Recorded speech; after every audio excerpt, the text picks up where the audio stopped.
What's going on, people? Welcome back to Curtis Shaw TV. Back with another live stream today. We'll be discussing the latest Arsenal transfer news in particular today. And I don't know about anybody else. I'm still feeling that defeat against Manchester City, man. You know, I know it's 2 days later. I know we did Arsenal therapy yesterday, and I know we should be over it now. But boy, that one still hurts, man. That is a painful one for real, man. Still don't understand how we left the Emirates Stadium with no points whatsoever. How? Stuart Atwell, Granit Xhaka, Gabriel, Martinelli's miss. How did we leave the Emirates with no points? Oh, man, it's still painful. But listen, today I want to focus a little bit more on moving forward, onwards and upwards, so to speak. Yesterday was kind of, dealing with our issues, discussing what went wrong and where we could have stopped it. We're going to go into Granit Xhaka mode, people, which means we're slowing things down a little bit. No, I will not grab you through the screen by your T-shirt and pull you down to the ground. It's not that kind of Granit Xhaka mode, but I'm telling you, man, Omar, I'm struggling to get over it. I still don't understand how it went wrong, but today we're going to be looking at it from a little bit more positive point of view, although Rifty said therapy week. I'm telling you, man, it might be necessary, but it is what it is. Listen, it is what it is. Onwards and upwards, people. But it was definitely painful. That is for sure. Listen, one thing that I have to say, before we move on, today's show is going to be mainly focused on transfers, but I think the positive thing that we can take out of it is, although stand up if you ain't Tottenham. There you go. You get me once, people. You get me once. But one thing I have to give the team credit for is we took Manchester City to the absolute wire. And that's what we've been asking for, when we got slapped up 5-0 there at the start of the season, we said that we need to start competing with these teams. We need to make them have to beat us. We can't just play these teams and they just roll us over and tickle our bellies. That ain't going to do nothing for us. So at least we took Manchester City to the wire. And I don't think City have had a game much harder than that this season. It's just we have to find a way to get over that finish line. We have to figure out how to win those games moving forward if we are going to get back to, the promised land, which we would say is the Champions League. And then long term, we've got to be competing for the title again. So they're the little things that the team have to figure out. If you've got Manchester City on the ropes, you have to finish them off. It's like a boxing match, when the guy's on the ropes and, he's defending, you got to knock him out. You got to finish it. We had City on the ropes, but we let them recover, come back, and they've sneaked us with the sucker punch at the end and knocked us out. But listen, definitely progress. That is what I want to focus on. Definitely progress. I am proud of the performance, but what we have to understand, there are still things we have to tweak. So definitely happy with the direction, but in order for us to complete this process, we have to win those games. Win that game against Manchester City, So, but listen, definitely progress, 100%. Liam said, big up Curtis, yeah, massive improvement with Bellerin, Leno and Xhaka in midfield with El Neni. Results would have been different. We have improved. The thing is, what I've liked about Mikel Arteta at times, not all the time, but what I've liked about him is he's got rid of most of our weaknesses. The real weaknesses where I'm thinking, right, if you're playing against Arsenal 2 or 3 years ago, you're going to sit there and say, we're going to target Mustafi. We're going to target Hector Bellerin. We're going to target Granit Xhaka, Mohamed El Neni, these type of players. I just still have this thing, and I want people to know that I'm not scapegoating Granit Xhaka here, but I have to have this discussion. I still think Granit Xhaka is one of the last pieces that needs to be eradicated from Arsenal. Mohamed El Neni, I'm not going to talk about as much because El Neni's on the bench 9 games out of 10. He plays every now and then. Xhaka plays pretty much every game when he plays. And I think that is just one of those players that I don't understand why he's stuck with him so much. He's got rid of your Bellerins, your Mustafis, all these players that we needed to get rid of. I still just think if you're Manchester City, if you're Liverpool, if you're Chelsea, if you're Man United, you're going to look at that Arsenal team sheet and you're going to go, Granit Xhaka. That's who we're going to target.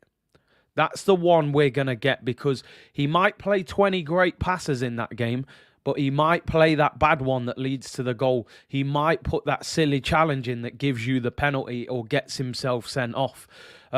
We do have others, don't get me wrong, like Amo's saying here, Chambers, Holding, there are still others, and El Neni, but these guys don't start every week, so they don't affect us as bad. Granit Xhaka plays every week. Now, as I've said before, and I've said it again, in his defence, do I think Granit Xhaka is a bad footballer? I actually don't. I actually think Granit Xhaka could go to a different league and look a really good player. He looks a good player when he plays for Switzerland in a slower international style of football. I don't think he is made for the Premier League. I don't think he is made for Arsenal in the Premier League. So I do have to question why we stick with him so much. And I know a lot of people defend him. Some people like his attitude and so on. To me, you cannot have somebody in your team that you don't know what's going to happen with them. Every time we turn up for a game, is this the game Granit Xhaka gets sent off? Is this the game he gives away a stupid penalty? Now, Miamino is saying Granit ain't even that bad. He's been good this season. He's played 10 games in the Premier League. He's had 4 yellow cards and 1 red. That is the problem. That is the problem. We played Manchester City twice this season, the best team in the country. Away from home, he got sent off.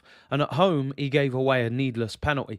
And that is the problem. So Granit Xhaka, I don't want anybody to think I'm scapegoating him. But the fact remains, he is a key part of Arsenal's side. And I just think teams would target him. I think if you take Granit Xhaka out of that team and upgrade him, I think it's very difficult to look through that Arsenal team and say, that is a big weakness in their team. Ramsdale, the back four, Thomas Partey, Odegaard, Saka, Lacazette, Martinelli. There's no obvious weakness there, really. So that's just one that I think he needs to really, it can be one that costs a manager, unfortunately. But we'll have to see. Charles said, big up Big C, just found out my brother I share a room, we got COVID. A low right now. Stream really helping me, thanks to... Hey, listen, do what you need to do. Hopefully he recovers soon. I think they say within about 7 days you can get rid of it. Take care, obviously, and hopefully everybody in your household recovers. But big up for tuning in. Hopefully can lift your spirits. Mangis said it's just Granit, innit? You can smell the mistake a million miles away, and unfortunately it is. That is the reality. It is a ticking time bomb. There are plenty of games he's played well this season, but that error is on its way, unfortunately. Captain Sal said, he's become a member. Big up to you, bro. As a Liverpool fan, that was a real eventful game for you yesterday against Chelsea. But yeah, this COVID is having a real bad effect on the Premier League at the moment. Rish said, we need an aerial striker like Giroud as a plan B. I do kind of agree with that. We put a lot of crosses in and we don't really have somebody to exploit it. RM said, Xhaka has been made a scapegoat again. Gabriel sending off changed the game. Listen, if you watched Arsenal Therapy yesterday, I went into more detail. I don't want to go over it too much today. I was critical of Gabriel. Completely. Now, one thing that's very interesting that you've led me to, so I will speak about this now. I'm not going to go through the whole press conference that AirPod Albert did, but one thing I wanted to bring to everyone's attention that I only realised when I watched Match of the Day is that Gabriel was not booked for scuffing the penalty spot. We spoke about this yesterday. He was actually booked for dissent for something that he said to Stuart Atwell after Mahrez scored the penalty. And what I thought was really interesting was this. This is what AirPod Albert said after the game. He was asked on what Gabriel said to the referee. And Albert said that he mentioned to me, he said something about the first penalty moment with Odegaard, about what happened there. So no dirty language was used, just a comment. This is what Gabriel tells me. So what was he booked for? What was he booked for? I mean, listen, he might not be telling us the truth, but if he is, you can't book somebody for that. A player has got every right to go to a referee and say, you've just given a penalty for that. Why did you not give the Odegaard penalty? But Stuart Atwell is on his power trip, trying to act like the big boss I am. Look at me with my yellow and red cards. Starts abusing his authority and books him straight away because he feels like you shouldn't question him. Nah, you shouldn't question me. I'm the ref. I agree with that, Darren Eastman. Referees need to be mic'd up like rugby and cricket because I'm telling you now, referees in those sports don't act like they do in football. There's something about, not all football refs, there are some good refs, but there are some terrible ones. And, I just thought that was really interesting, because initially I'm thinking, maybe Gabriel's cussed him out and swore at him. Man's saying, I'm just asking him about the penalty, and man's giving me a yellow card. So in terms of the Gabriel thing, that's why, because initially anyone who watched the watch along, Fran came on and he was fuming about Gabriel, but it's very interesting that he was not booked for scuffing the penalty spot. It was just purely for asking him about the penalty. So that tells you everything you need to know about Stuart Atwell. Having said that, once you get a yellow card, whether you deserve the yellow card or not, Gabriel has to be smarter. Jesus has spun him. Don't put your hands on him. It's a stupid second yellow. But yeah, it is what it is. It's simple. You play to the whistle. These footballers have no bloody respect. They should take a leaf out of rugby players.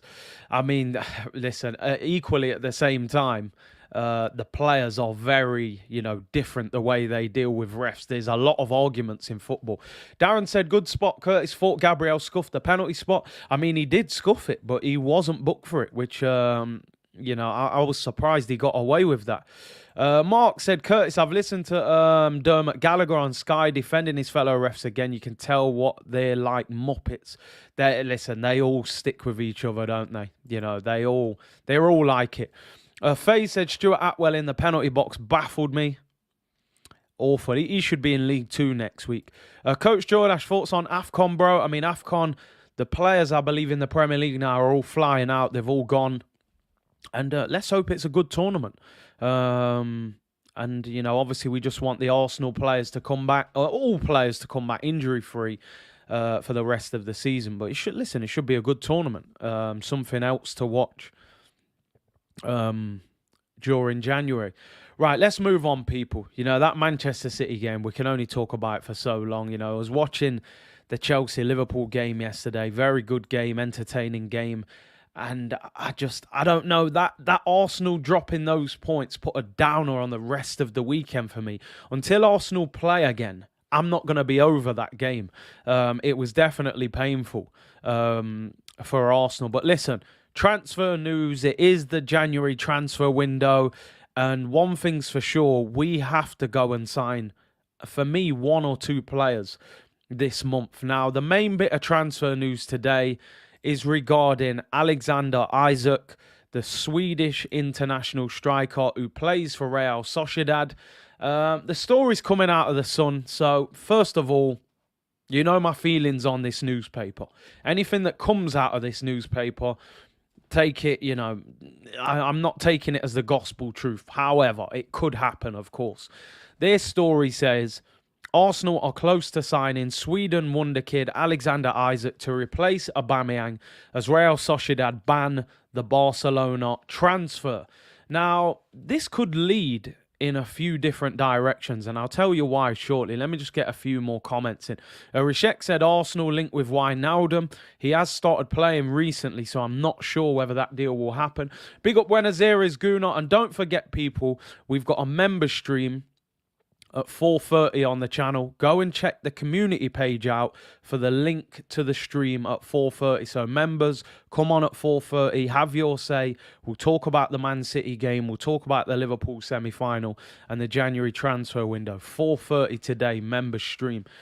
Mohammed said, what do you make of the Mane incident yesterday? I'm going to be honest. I think Sadio Mane is very lucky not to have got a red card. He did a similar thing to Kieran Tierney last season where he jumps, he leads with his arm. And if I'm honest, I am a big fan of Mane. I think he should have probably got a red card. I think he's quite lucky that it happened in the first minute of the game. The ref probably didn't want to send him off. Craig said, big up Curtis, just finished a Zoom meeting. Big up to you, bro. And Greg said, in America, the coaches have the ability to challenge once per game. If VAR isn't going away, do you think that would work? Listen, I think they have to do something because I don't think VAR is working properly in this country. It was brought in to eradicate mistakes, and people are feeling hard done by more often than not, and that's not the sole purpose of what VAR was brought in for. P said, let me know how to become a member, please. It should say join underneath the video. I know some people said on iPhone it's not allowing you to do it, unfortunately. Let's talk about this Alexander Isak story.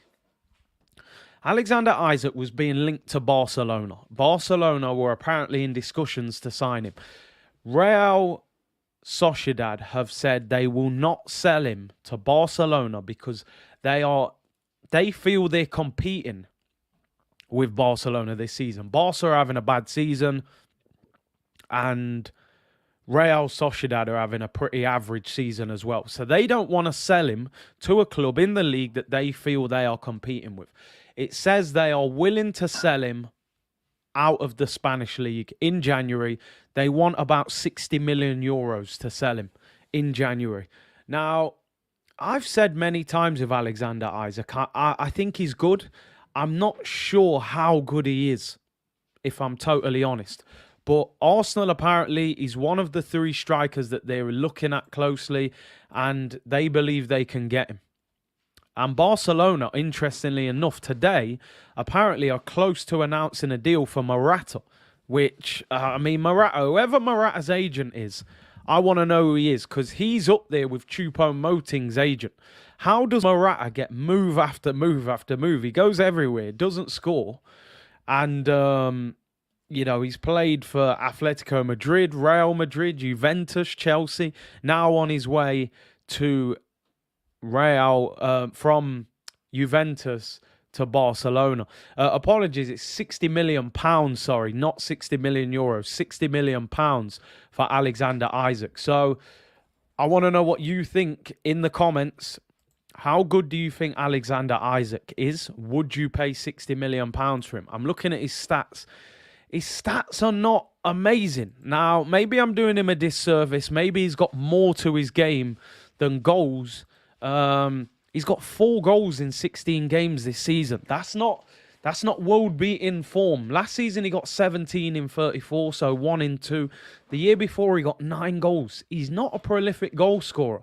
So I've got to be honest, Isak doesn't convince me. If I'm going to be totally honest, I'm going to put a poll up. Let's get a poll up, people. It's 2022. We got to get the poll up. Would you sign Alexander Isak for £60 million is going to be my question. I honestly am not sure. I'm not sure if the goal record doesn't fill me with enthusiasm. Would you sign Isak for £60 million? Pounds. There we go. We'll keep that for a bit and let me know. I have to admit, I've watched him a few times and he has looked good. People saying there the eye test, and he does get about the place, but I'm just not sure. I'm not sure. Cody Mystified said no chance. Andreas said he's not good enough. Pep Teta said he's a baller. Mishane said that's poor stats in a poor league, but then again, stats saying all that. Joel said he's only 22. Rully said Isak, Watkins, or Calvert-Lewin. I mean, I've always said Watkins is a no for me. I don't think Watkins is even better than Lacazette, so there's no way I'd go and spend 50 million on him. I don't know what it is. And Eddie, I have watched him. I have watched him, and don't get me wrong, he's energetic. He's tall, he's got pace, he's got decent feet. He can finish, but numbers don't lie. If I said to you, His record goals is 17 goals in a season. Would you want to go and pay £60 million for him? 9 goals, then 17. At the moment, he's got 4 in 16. He's not a prolific goal scorer. I don't know. It's a tricky one. I want to know your thoughts and opinions. Harvinder said he's going to blow up soon. He's going to be prolific. I mean, that's a hope, innit? We're hoping he's going to be prolific. And if we sign him, maybe he could be. Big up One Rovers Vlogs. Hope you're well. 17 goals is Lacazette level, exactly. And I would say it's easier to score goals in La Liga than the Prem. He's 22. Yeah, he is 22, so he has got time. But have we got the time to wait for him to become a top player? Would he hit the ground running? You know, we'll see. One thing I will say about him, in his credit, which is possibly a reason why Arsenal are so interested in him, is this. He has had one of his best seasons when Martin Odegaard was there. They've played together at Sociedad, and in that season, Martin Odegaard was named in La Liga Team of the Season. So those two have a good relationship. That season, Odegaard got 7 goals with 9 assists, while Isak got 16 goals and 3 assists. These two do have a bond. Isak, of course, plays for Sweden, Odegaard for Norway, so both Scandinavian. One Rovers Vlog said would be a quality signing, not for 60 million though. And the problem is now, these strikers with potential are 50, 60, 70 million, and we're not even sure how good they are. I mean, Darren said Vlahovic for me. Listen, I'm with you. I'd rather take Vlahovic, but as we've seen and heard, that deal looks very difficult and very unlikely to be completed. I think he's going to end up at a Champions League club. And of course, I'm the winner said I'd rather have Haaland. I know, we'd all rather have Haaland, but I just don't think he's going to end up at Arsenal. Howie said Calvert-Lewin would be a better fit. I do like Calvert-Lewin, not that prolific either. He did miss a penalty yesterday for Everton, but he is a good player. My issue with Calvert-Lewin has always been the injuries. Getting a lot of muscular injury problems for a guy in his early to mid-20s.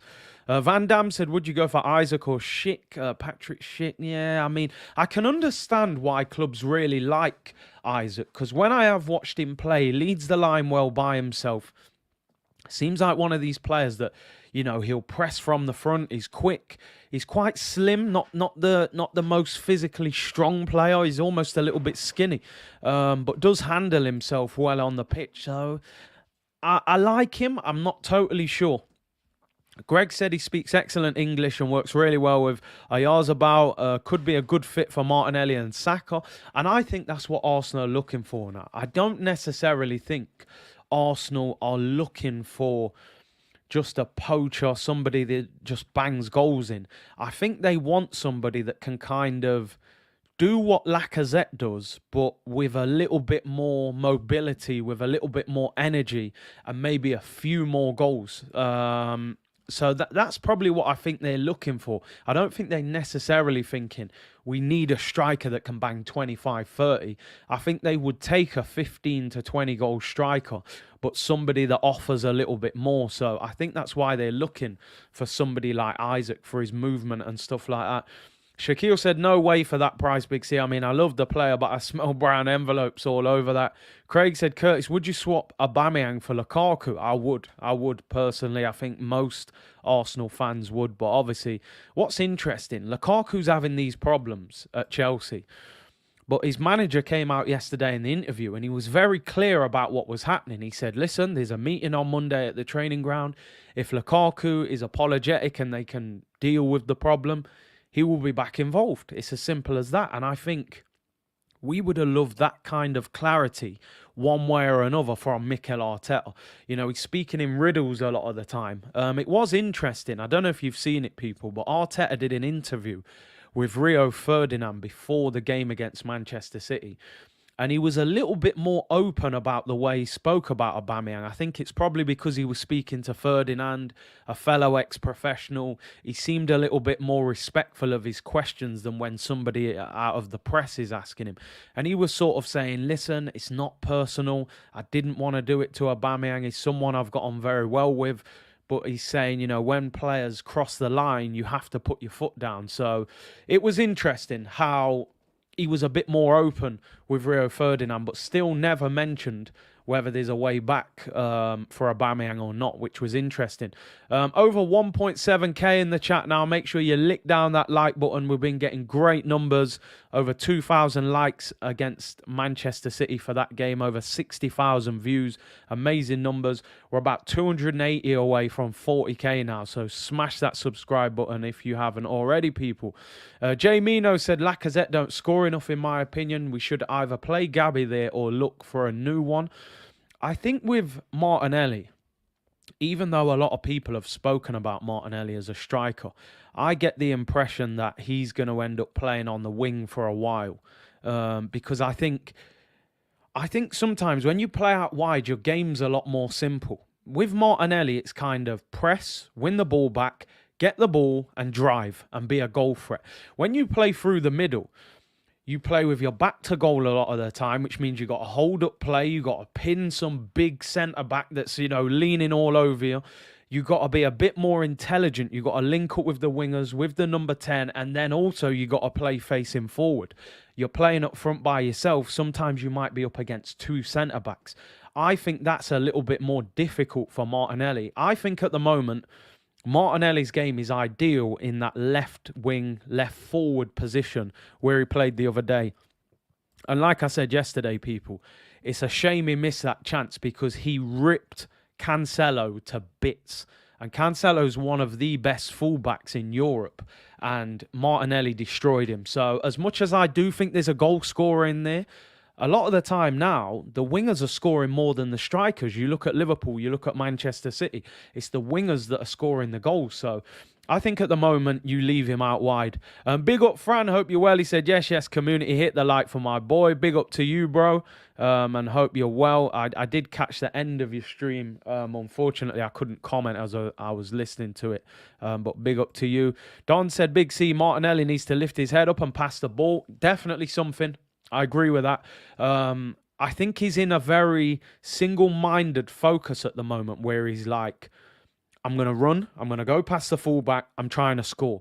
He probably feels that pressure that I've been out of this team for so long. I know that Smith Rowe's sitting on the bench waiting to take my place, so I'm trying to score every time I play. Now, I love that hunger and that determination, but sometimes when Martinelli goes past the fullback, you can just roll the ball across the penalty area and somebody can get a tap in. So I think that's something he can add to his game, but I don't know about anybody else. It excites me watching him play. I love players that get the ball, look at the defender and say, I'm going to rip you apart. This guy here behind me, this side, Thierry Henry, he used to do it every single week. Any defender that went near him, he got ripped apart. Sanchez used to do it all the time for Arsenal. And I don't think we've got enough players in our team that can do that. Pepe doesn't do it enough. Saka does it sometimes. But Martinelli, for me, is the most aggressive player on the ball in that sense. So, yeah, we definitely have to look after him. He's got a very high ceiling. I think he'll be in the Brazilian squad in the next year if he continues to play. Apparently, he was nearly close to being selected last season. So, very exciting. But I do hear what you're saying. Sometimes lift your head up, roll it across, take the assist if the goal isn't there. Forever frantic with frantic greed. Yo, I'm telling you, man like frantic Xhaka, you know. I'm not going to let him live that down. The worst thing is, he came in the chat with absolute smoke coming out of his ears for Gabriel. And it turns out Gabriel wasn't even booked for stamping on the penalty spot. You know what I mean? It was all mad. But to be honest, I thought he got booked for that as well. But it just turns out afterwards that the ref booked him for pretty much nothing, dissent.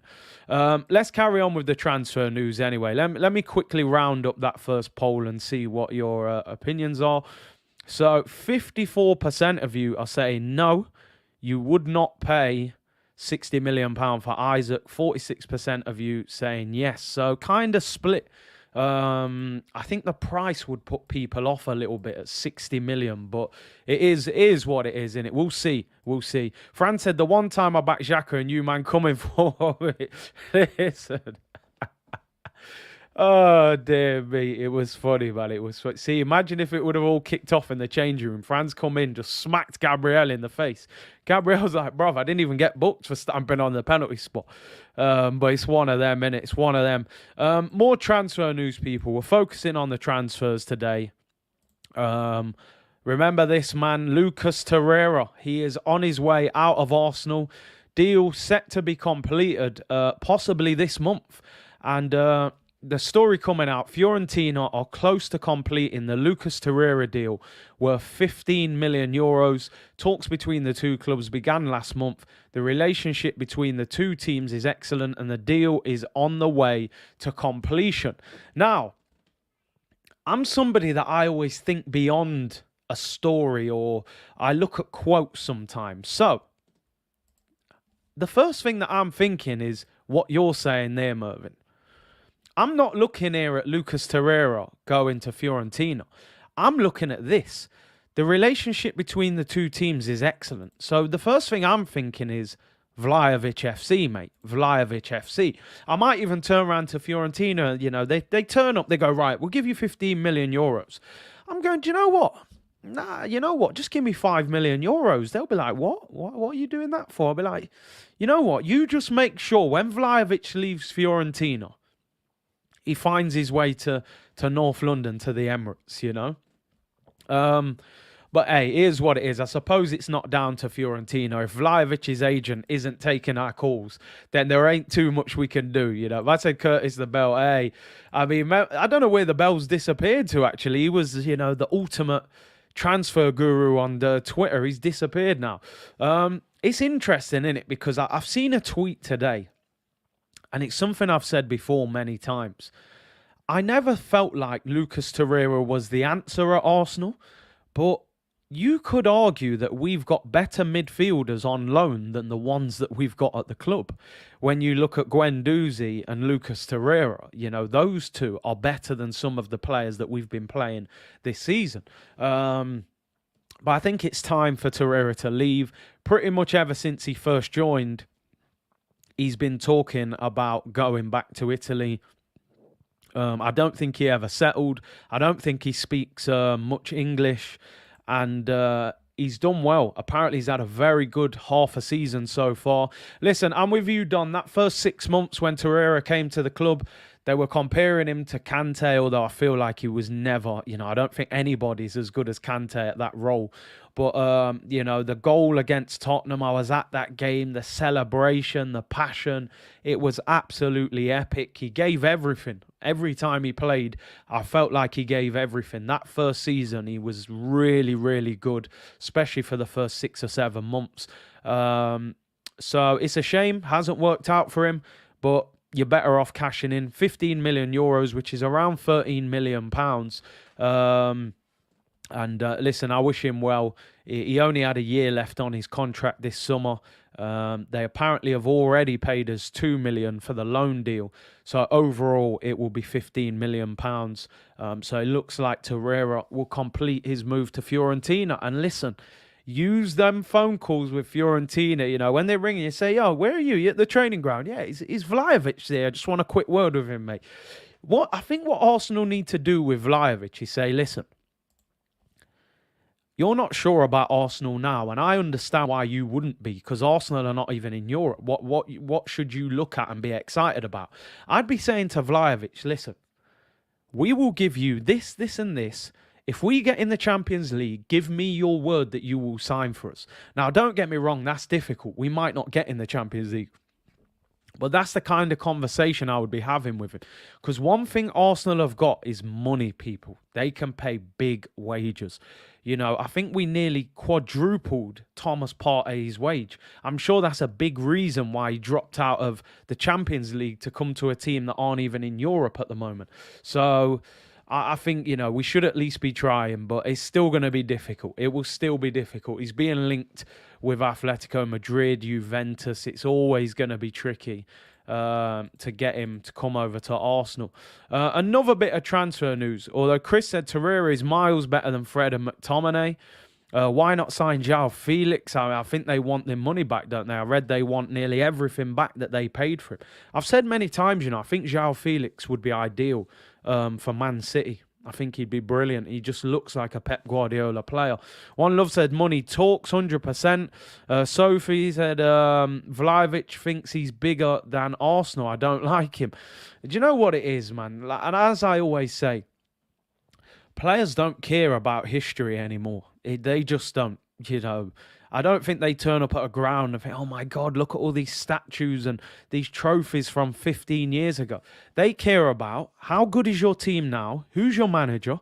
How much money are you going to pay me every week? And what's it like to live here? That's pretty much it. At the moment, all Arsenal can say is, yeah, come and live in London. I don't think that even appeals as much as it used to a lot of these players. Don said Vlahovic should watch João Felix. Simeone will use him as a defender. RM said Vlahovic is 21. He don't know any Arsenal history. And that's the reality. He's probably only known Arsenal since he was, I don't know, 11, 10 years of age. In the last 10 years, we have not exactly been a dominant force. So the Arsenal he's seen, he probably ain't even seen Thierry on replay football. King said, I like Vlahovic's mentality. It shows he is a winner, not a money chaser. And this is the thing, and you make a great point there. Arsenal need players to join Arsenal for the right reasons. We don't want mercenaries. We don't want Willians that are just looking for a big payday before they retire. We need players that go, I believe in the process. I like the way you're playing football. I love Arsenal as a football club. I think you're a giant. If they don't view you like that, sometimes you can sign a player for the wrong reason, Don said Vlahovic knows about Yaya Sanogo. I'm telling you, bruv, he probably knows more about Yaya Sanogo than Thierry Henry. You know what I mean? He probably seen Sanogo play more. These men are young, man. They ain't seen they ain't seen this Arsenal on the green screen, you know what I mean? He grew up with a Stepanov shirt. When Azira said, agree, Curtis, João Felix would flourish in a more attacking system like City. João Felix, for me, is a fantastic player. He's suffering in the Simeone system. That system is not built for that kind of player. Usman said, Osimhen is our guy, Big C, but he will give us everything. I'm a big fan of Osimhen. As I said, the problem is they paid 60-odd million for him. Napoli are not going to sell him cheap. They're going to want 70, 80, 90 million. I am a big fan of him. I do like Osimhen. Coutinho incoming. I mean, I actually forgot to say this. Barcelona, who've just signed Ferran Torres, and they're on their way of getting Morata as a striker, obviously because Aguero has retired. They are now saying they need to offload 2 or 3 players in January. One of them is Coutinho, and Arsenal are linked with him again today. I'm not going to bring the story up. We did speak about it the other day. This one lingers on now. I don't know if this is purely his agent just throwing our name over it in order to make the story popular, because he's trying to get him out desperately. I believe he's got a year left on his deal this summer. He's on 250 grand a week. It's the World Cup next year. Everybody is looking to play regular football. And Coutinho to Arsenal rumbles on again. Now, is this going to be another Yanam Villa, Julian Draxler, Nicholas Bentner, Karim Benzema, a player that is linked with Arsenal every single year, but we never sign him? Is Philip Coutinho that new one, or is he eventually going to end up at Arsenal because of Kia Joorabchian? Because Kia Joorabchian's having phone calls with Edu saying, listen, just take Coutinho for 6 months, will you? Pay his wages, get him back in that Brazil squad. Now, we spoke about this more the other day. I think the general feeling was that Arsenal fans don't really want Coutinho. I don't really see where Coutinho would play in this team. That's the problem. He plays either off the left or in the number 10 role. I wouldn't want to drop Martinelli to bring in Coutinho. I really wouldn't. Navarre said Coutinho. No, yeah, I'm with you on that. Mac G said this is another William Carvalho. You know what? At one stage, I really wanted Arsenal to sign William Carvalho when we were linked with him under Arsene Wenger. Faye said Coutinho fell off really bad. I mean, people forget this is a guy that cost 130 million. one of the record transfers of all time. And now people are saying I wouldn't even want him on loan. It's crazy how times change, isn't it? Envelopes being passed around. It's got brown envelopes written all over it, that deal, hasn't it? Captain Sal said he is washed. Do you know what? I always had a feeling that Coutinho would end up back at Liverpool, but I kind of think even that one has gone now as well. I think he probably ends up at a Newcastle.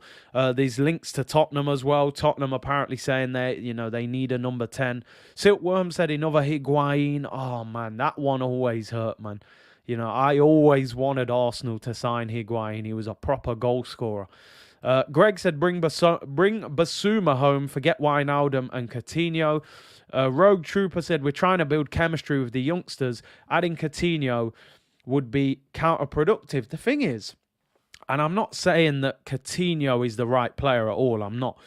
Sometimes I think when you have got a group of young players, I do think you need to drop the odd experienced player here and there just for a bit of leadership, because at the moment we're severely lacking experience. You got to look at our experienced players. You got Aubameyang, who's probably going to leave. You got Granit Xhaka, who at times is a loose cannon, so you don't actually want Granit Xhaka leading these players.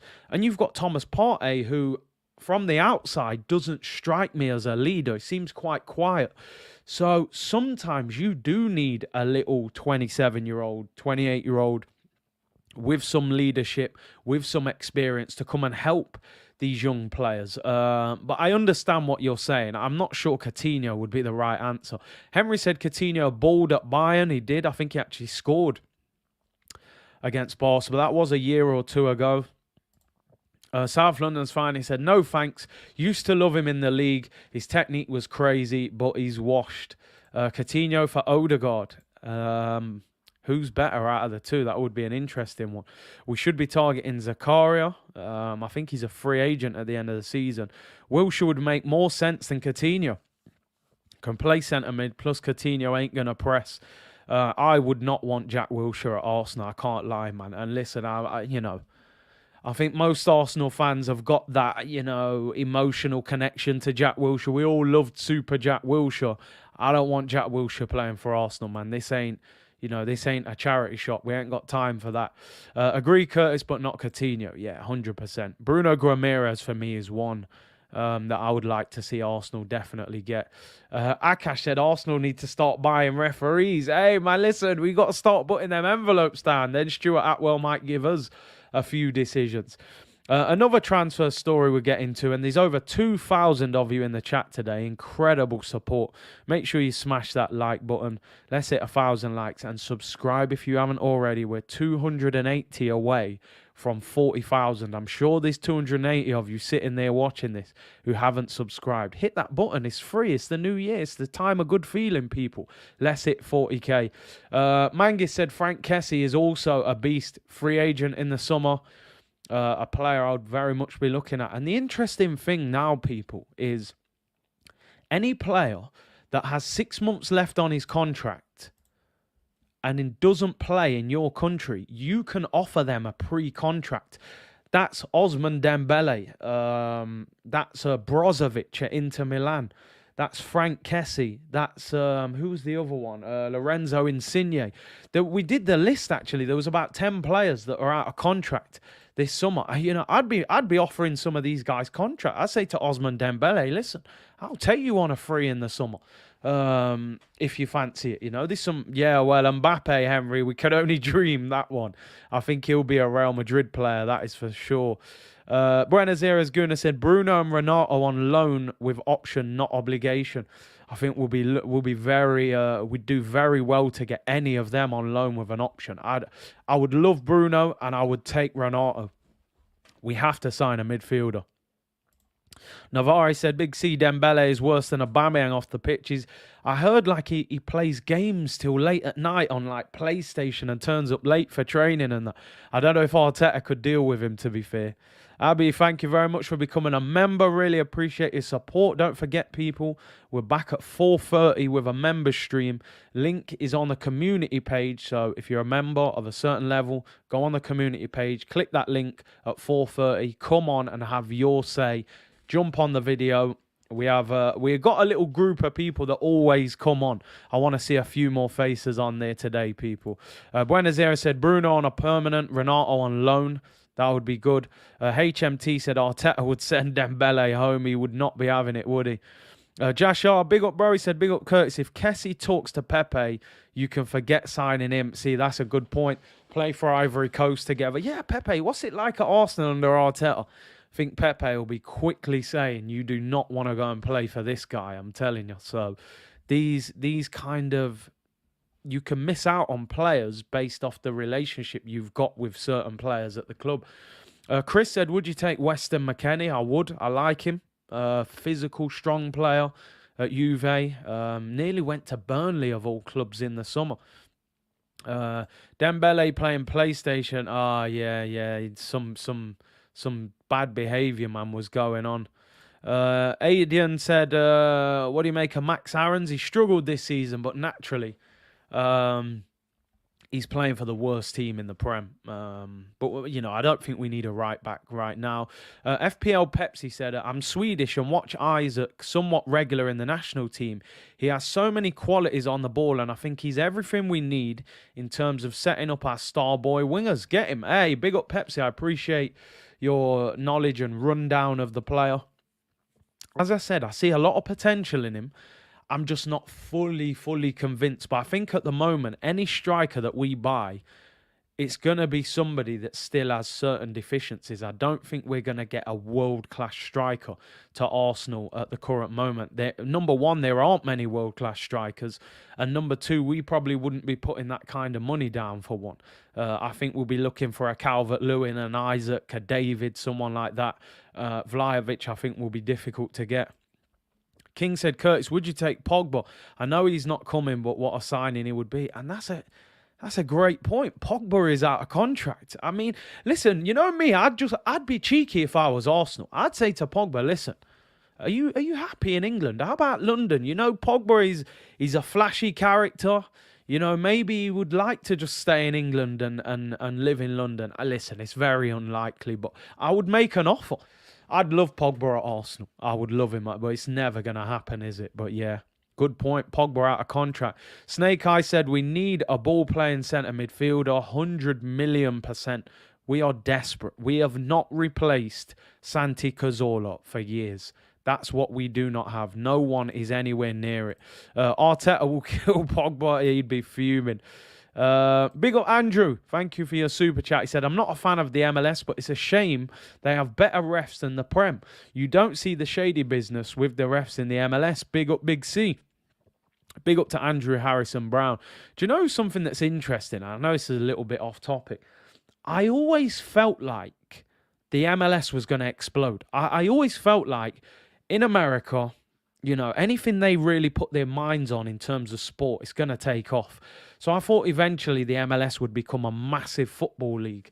But it's just never really taken off, is it? Which is a shame. But yeah, they have good refs. People say the refs are great over there. I think the Prem are going to have to start getting referees from abroad. I got to be honest.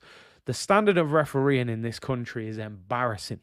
They're doing something wrong. Whatever they're doing it wrong.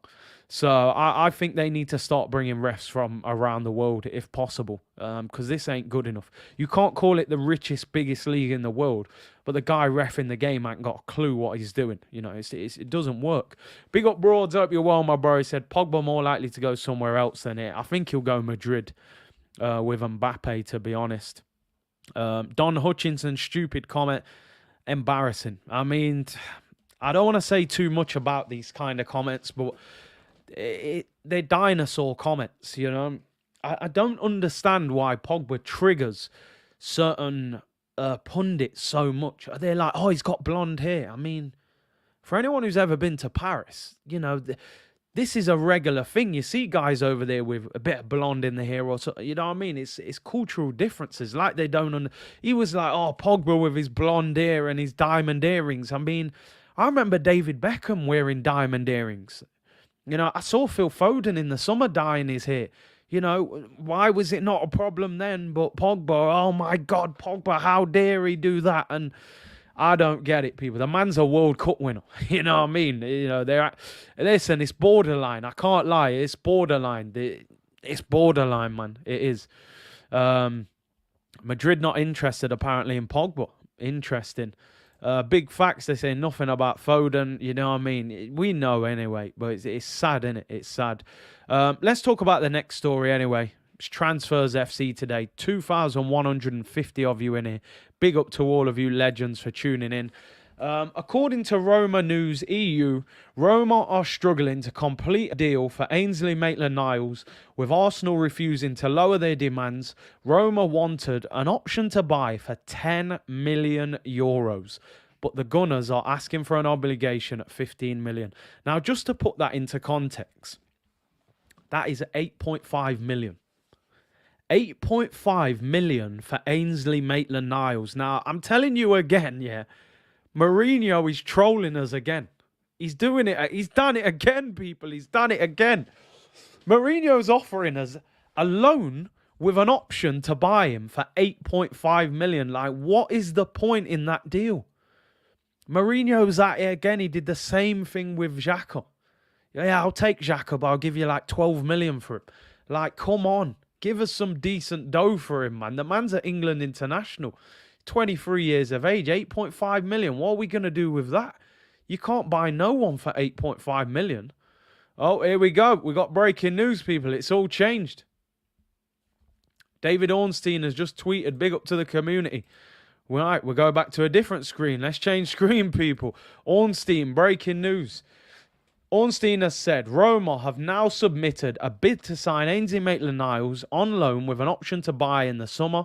Arsenal yet to reply. Roma want him ASAP or will pursue other targets. The 24-year-old is only interested in Roma or minded to stay at Arsenal. Contract till 2023. I mean, he hasn't really told us nothing new there, has he? You know, he doesn't even mention the price. But the first story, what I just showed, £8.5 million English. Come on. I said this earlier in the week. I said, listen, Mourinho, I believe, is an Arsenal troll, mate. He did this, for anyone that remembers, a few years ago, Arsenal were going to sign Demba Ba on deadline day on loan from Chelsea. Mourinho was manager. The player was set to have his medical, and Mourinho cancelled it at the last minute and didn't even play Demba Ba for the rest of that season. He then tried to sign Xhaka. He had Xhaka twerking for him all summer, talking about Roma and Mourinho, and then offered about 12 million quid. And we ended up keeping him and giving him a new contract. That's the second bit of trolling. And now the man's offering 8.5 million for Ainsley Maitland-Niles. This is a guy that Liverpool would probably sell for 20, 25 million. They'd say England international, versatile, 24, give me 20 million. Arsenal, 8.5 million. Come on. Come on, man. You got to leave that alone. And again, how have we let his contract run down to 1 year? The way Arsenal operate, at times, they've done well, but at times they've been shocking. How are you letting Lacazette's contract run out? £50 million deal. He's going to walk out the door for nothing. El Neni costs 7. He's going to walk out. And Nketiah, we turned down 11 from Palace. He will walk out. Kolasinac is going to walk out. You're now going to have Ainsley with a year left on his deal this summer. You're going to get peanuts for him. He's an England international, you know. Turned down 20 from Wolves. Turned down an offer from Everton. Now you're stuck with him. We really got to look at the way we do business better. If we're gonna do better moving forward, you can't have a self-sustaining model and have assets that are worth money and not sell them at the right time. You know, it's lazy business. It's almost like, well, you know, we haven't found a replacement. We don't know who to replace them with, so we'll just keep them. Buenazera said, hang up the phone on Mourinho. I tell Mourinho, right, if you ain't got £15 million or you haven't got a decent player that you want to swap for him, don't even bother ringing back. We ain't loaning him out with no option to buy at £8.5 million. That's a joke. Roger said, remember Coutinho did bits at Bayern 2019-20. 8 goals, 6 assists. Listen, as I said, I wouldn't be surprised if Coutinho ended up at Arsenal. whether the fans want him or not. Nimbo said, we are watching you, Richard Garlic Bread. He's moving like garlic bread, fam. I'm telling you, he stinks. His business stinks right now, Richard Garlic. We sold Joe Willock at the right time, credit where it's due. Now, that was a stormer of a deal. That was almost up there with the Iwobi deal, which, like, that was just unbelievable business. So, yeah, credit where credit's due, but we have to do that more often. We could have got 20 for Ainsley when he was doing bits, you know. You wait until Mavropanos signs for Stuttgart and is expected to then sign for Dortmund for big money. Listen, we sold the guy for $3.5 million, and he's having a very good season. They're now talking about him going to Dortmund, saying he's one of the best upcoming centre-backs in Germany. Why did we sell him so cheap? Or I really hope one thing that we might find out, hopefully there's a sell-on clause. Hopefully Arsenal put 20% or something. If they didn't, then it's a joke. Oxlade-Chamberlain, Iwobi and Willock were great deals. You know, at the time when Ox left, I was very disappointed when Ox left. I got to be honest. I thought we had a player on our hands there. But in the end, because of the injury problem he had at Liverpool, I think we got nearly 40 million for him. It turns out that was a great deal. Iwobi at 35 million. I mean, Everton should have pressed charges for that deal. That deal is unbelievable. Brian said Aubameyang should fetch us 40 to 50 million. If you'd have wrote that in 2019 maybe, or 2020, in 2022, you'd be lucky to get 20 million for Aubameyang. Let's be real. He's 33 at the end of this season. He's on 300 grand a week. You know, we ain't getting 40, 50 million for Auba, I tell you. Diego said I was upset at Gnabry. I got to be totally honest. I always felt Gnabry was a good player. I didn't see him ending up at Bayern Munich and becoming like a top winger in Europe. We had an absolute stinker there. You know, he's probably a £70 million winger now. He's spoken many times about wanting to come back to the Prem as well, but we're not in a good enough position to probably go and convince him, which is a shame because I do like him. Walcott was a good deal. Yep, 20 million for Walcott when he was pretty washed up. Surely Ainsley can do what Xhaka does. I don't think Ainsley's got that relationship, has he, with the manager. Well, no matter what we think about Granit Xhaka, including me, the manager loves him. And not only this manager, Arsene Wenger loved him. Unai Emery loved him. Not one manager has really taken the time out to say, listen, I'm going to sell Granit Xhaka. They've all played him. They've all made him captain at times.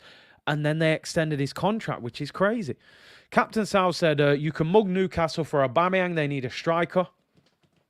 I think the problem we've got with Newcastle, because Newcastle are not sure whether they're going to stay up, they can't commit to a big deal for Aubameyang. Although I did just see that they're on the verge of signing Kieran Trippier. So I'd go to Newcastle and say, listen, give me 25 million, 30 million for him, or give me cent maximum for him.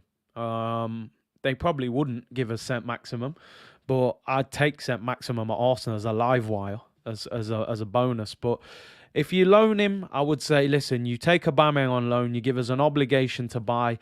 Would Aubameyang go to Newcastle is the question. There's only one reason Aubameyang will go to Newcastle, and that's money. That's brown envelopes. In fact, I don't think envelopes are big enough. You would have to give him a suitcase full of money, you know what I mean? You're going to have to say, listen, man, I've seen your gold Lambos. I'll buy you 2 more of them if you come and sign for us.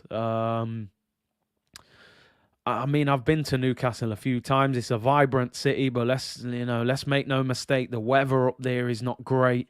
Would he want to go up there? They'd have to throw the bag at him. They got to throw the bag at him for sure. Aubameyang to MLS, I could see that. I could see him, in the MLS. Dominic said, honestly, we should have kept Mavropanos. If we don't let Saliba go, we are in great hands. I need to lace up the boots to show Xhaka how to defend. Just show him how to tackle, That's all we got to do. Show Xhaka how to tackle, and that should be enough. But Dominic, you're right. I think we made a mistake selling Mavropanos, certainly for that cheap.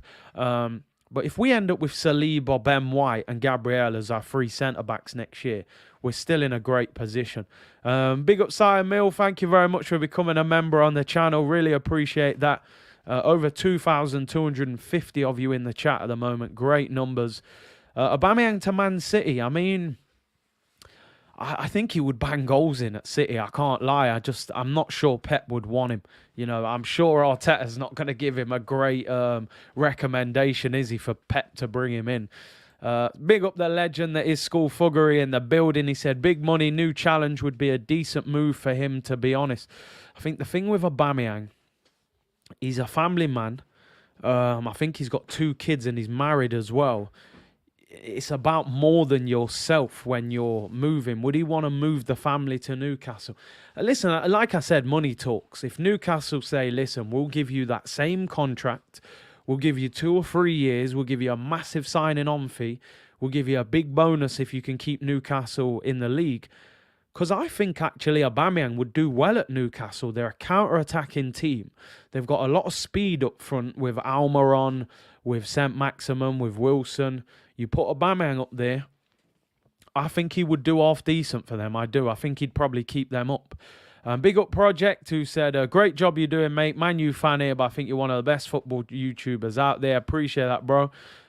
Big up School Fuggery, said, big up Big C, happy new year, my bro. Happy new year to you, School Fuggery. Looking forward to the Big Six show tonight as well.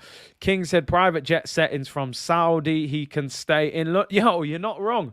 I don't know if anyone remembers, man, Winston Bogart back in the day. The man signed for Chelsea and didn't move to England from Amsterdam. The man used to get a private jet to London every day for training. Because he didn't want to live in England. You know, they might have to do that for Aubameyang. You know what? Just keep your house, stay in London. We'll just quickly whip you over to Newcastle every day for training, and you might be all right. You know, you don't have to move.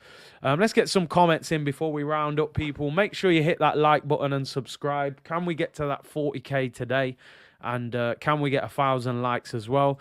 TJ Gamer said, are you going to watch AFCON? Yeah, I'll be watching it, especially in the later stages as well. True Gunner said, big up, bro. Happy New Year. What's everyone's vibes about this new striker link? Listen, one thing I will say about Arsenal in this situation, and you know me, people, I'm a big Aubameyang fan. I can't lie. I'm a big fan of Oba. The fan in me would love to see Aubameyang come back, make up his differences with Arteta, get back in the Arsenal team, score a goal at the Emirates, and do the front flip in front of the North Bank. I would love to see that. Is it realistic at the moment?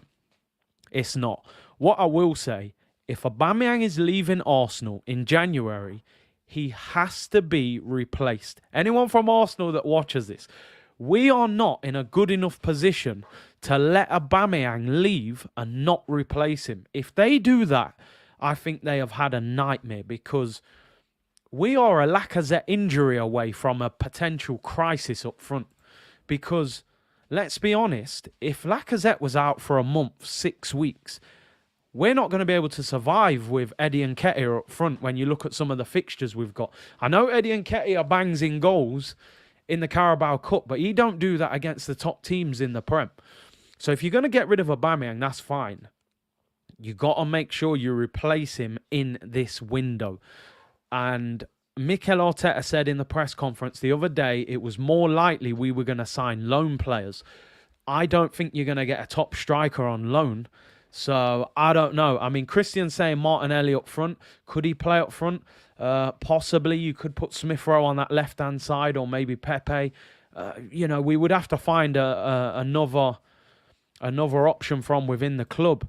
Tog Conscious C said, Lukaku did the Xhaka thing, bigging up another club in Syria, and gets dropped, and yet Arsenal give Xhaka the captaincy. I mean, yeah. I mean, you don't get me started. We could do a whole show on Granit Xhaka, you know. He divides opinion, that's for sure. John Layout said, big up Curtis as the Babylon arrested Atwell yet, because this man, Atwell, they need to check his bank account. I'm telling you, I think someone dropped some money in that account over the weekend, man, because something wasn't right. Might do a knee slide, ain't doing no front flip, probably land on his head. Yeah, the knee, he seems to have gone to the knee slide now. Big up John Sylvester, who said, Happy New Year to you, Big C, and the Big Shaw family. Blessings to you. Mash up these likes. Big up to John. Hope you're all well in the new year, everyone. Few days in. It is a bank holiday here at the moment. Overfloat said, Aubameyang used to be good, but not anymore. Definitely hasn't been the same player. True Gunner said, yeah, but putting Martinelli would be a lot different. Could he hold the ball up like Lacazette? That's the problem. I think at the moment, one thing that Lacazette is doing well, he's linking up with the two wide players and the number 10. He is very good with his back to goal. The problem with Aubameyang is what he does when he's with Lacazette, is what he does when he's facing the goal. I said on yesterday's show, people, I don't think Lacazette shoots enough. I think it was Broads who said yesterday, Lacazette's technical ability in terms of how he hits the ball, how clean he strikes the ball. He's probably got nicer technical ability than Aubameyang at times, but I don't think Lacazette shoots enough. He should shoot a lot more. Mark said, get Saliba back and get Basuma in. Listen, one thing I really want to see, Arsenal, don't let Saliba leave this football club in the summer. Make sure he comes back to Arsenal. Make sure his future is at the Emirates. I mean, I would love to see a defensive three of Ben White, Gabriel and Saliba. That gives us great options. Abby said, I'm rearing to see Martinelli up front. Listen, if Martinelli plays up front, we've got to change our style a little bit, because I think Martinelli is a player that wants to play facing the defender, facing the goal. How good would he be with his back to goal? Only time would tell. MD said Saliba is going, clip it. I hope not. I really hope not. Yardman Jamaica said we need a striker who can run behind defenders, because if you're a defender playing against Lacazette, everything he does is going to be in front of you, because Lacazette doesn't make them runs in behind you. And Lacazette doesn't shoot enough from outside the penalty area now. So when you play against Lacazette, he's going to turn around, try and hold you off and link up with people. I think he's got to do more than that.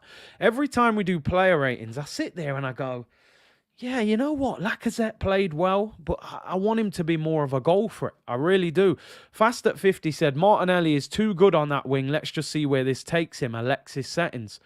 They're just one of them players. You've just got to kind of let them play. Just, you know, Alexis at times used to play on the left, go through the middle. They just roam around and go and get the ball. Jamar said, Bruno Guimaraes is interested in joining Arsenal this window. Arsenal, get the deal done. Get the deal done. That kid is a player. He's a proper player. Brazilian international. Lyon are struggling. They're mid-table. And, you know, put the money on the table. Now, what is interesting, Fabrizio Romano has just tweeted, Newcastle are confident of completing a deal for Kieran Trippier for around 25 million plus add-ons. Now, Kieran Trippier is a right-back.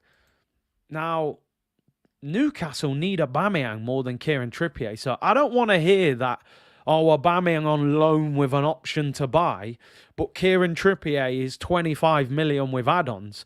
Aubameyang is more likely to keep Newcastle in the Premier League than Kieran Trippier at right back. So if Newcastle want Aubameyang, turn up with the money on the table. You know, that's what I want to see. I want to see money on the table. Craig said, as a striker, Lacazette doesn't score enough goals. He doesn't.